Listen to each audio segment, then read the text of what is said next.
अस्सलामुअलैकुम दोस्तों। Fact number 1, giraffe एक बार में कभी भी 1 घंटे से ज़्यादा नहीं सो सकता।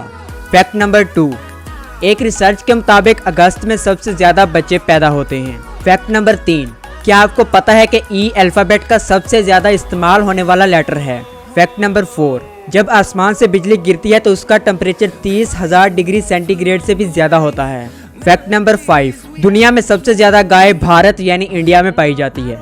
इंडिया में गाय की तादाद 28 करोड़ से भी ज़्यादा है। फैक्ट नंबर 6, इंसान का दिमाग 40 साल की उम्र तक बहुत तेज़ी से बढ़ता है। फैक्ट नंबर 7, दुनिया के 90% लोग ऐसे हैं जो अपने टूथब्रश पर पेस्ट लगाने के बाद उसको गीला करते हैं। फैक्ट नंबर 8, बच्चे की जिल्द का रंग उसकी पैदाइश के 6 माह बाद पता चलता है। फैक्ट नंबर 9, एक रिसर्च के मुताबिक जब लड़कों को प्यार होता है तो ज्यादातर लड़के सामने वाले से बात करने के लिए हर वक्त अवेलेबल रहते हैं। फैक्ट नंबर 10, जब कोई बच्चा पैदा होता है तो उस वक्त उसकी मां को होने वाला दर्द एक साथ 20 हड्डियां टूटने के बराबर होता है। वीडियो पसंद आई हो तो इसको अपने दोस्तों और रिश्तेदारों के साथ शेयर जरूर कर दिया करें। मजीद ऐसी वीडियोस देखने के लिए हमारे YouTube चैनल काशिफ फैक्ट्स को सब्सक्राइब करके साथ मौजूद बेल के बटन को जरूर प्रेस कर दें।